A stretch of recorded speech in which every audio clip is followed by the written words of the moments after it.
Channel 4 begins a season of extreme cinema. Robert De Niro starred after hurling a petrol bomb at Mario's Pizza in Mill Street, Driffield, just outside Hull. Persona, and I can certainly see how people can be taken in by her completely.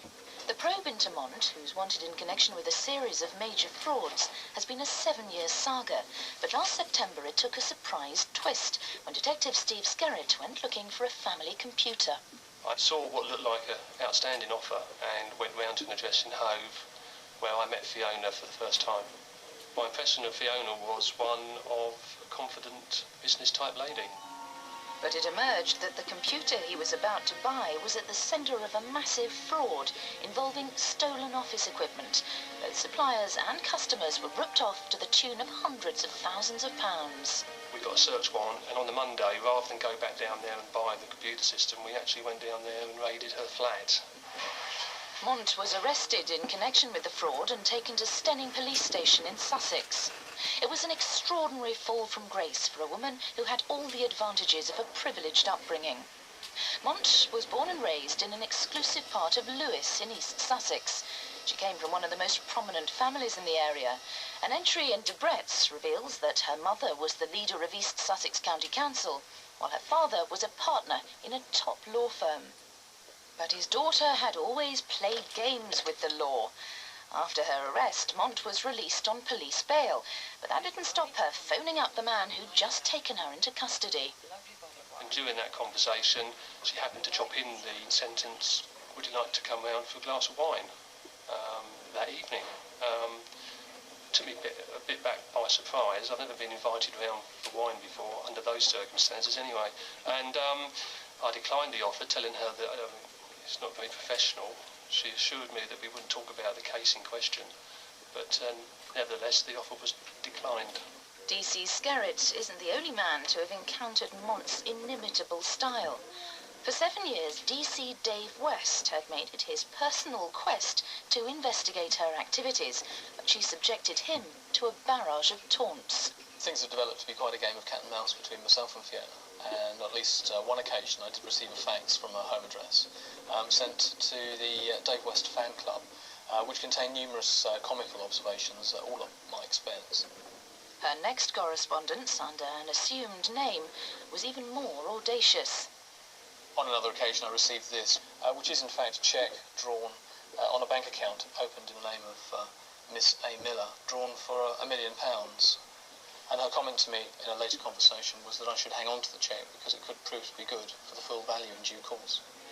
While Mont was on police bail, the story took an extraordinary twist when her car was found abandoned at a well-known suicide spot, Beachy Head.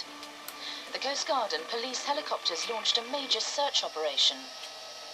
Finally, Fiona's mother stated that she'd received a phone call from Fiona 2 days after the car had been found, and that obviously proved to us that Fiona was still alive and hadn't done anything silly. Then police received information that she was spotted leaving the area in a light aircraft. She'd flown out from Shoreham Airport, we believe, to the continent with another man, a man that used to run a flying school down at Shoreham Airport. The man was Graham Hesketh, also known as the Baron, a convicted drug smuggler. He had recently served 4 years in jail. Police believe the flight was made to lay a false trail. They're now certain the couple are back in Britain, but the question is, where? Tracking down Mont is never easy. Fiona is very adept at covering her tracks, typically by changing the names that she uses or adopting aliases. Frances Montgomery, Alison Miller, Jacqueline Mayhew, and Jamina Chadwick, and at one time the electoral roll for her basement flat in Hove had 8 different names of persons that were all supposed to be living there at the same time. And it's not just her name that changes.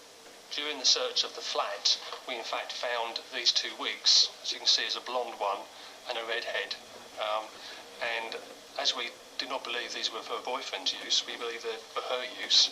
It obviously shows that she can change her appearance. But it's not only Fiona that's gone missing. Large quantities of the goods connected with the fraud have also disappeared. We went to search 2 commercial containers. We expected them to be full of property, computers, laptops and furniture. When we got there, they were in fact empty. And these 2 items were the only thing that we could find in there, which was 2 smiley faces. Obviously somebody's got a sense of humour. Well, Sussex Police have set up an incident room for that case. The number is 0845 60 70 999. You can email us, of course, or you can call us in the studio.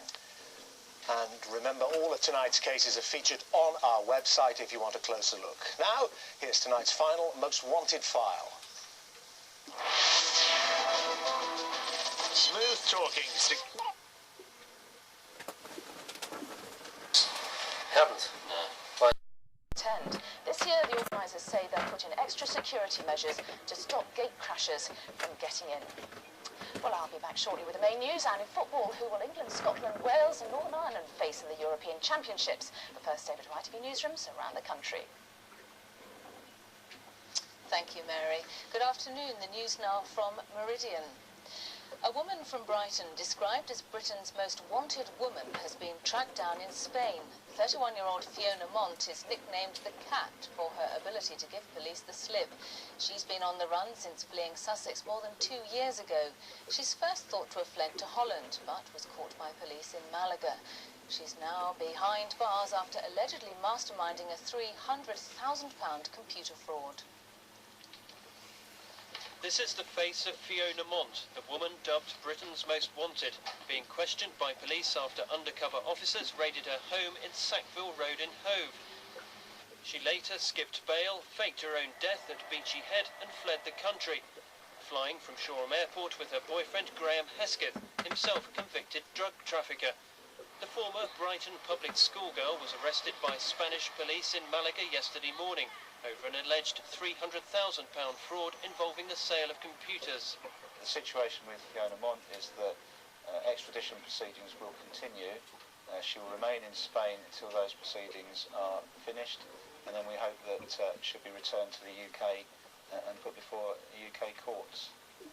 Fiona Mont, known as the Cat, is seen here in exclusive home video pictures filmed just before she went on the run from Sussex Police. Meridian spoke to her 9 years ago after she was rescued in heavy seas off Brighton, unaware she'd been in trouble with police. She was so sure of herself, she set up a website to taunt detectives in Sussex who've been hunting her since 1999. Now it appears her game is up. Fiona Mont is appearing before magistrates in Malaga today. Peter Robinson for Meridian News. South West Trains is planning to run 500 trains to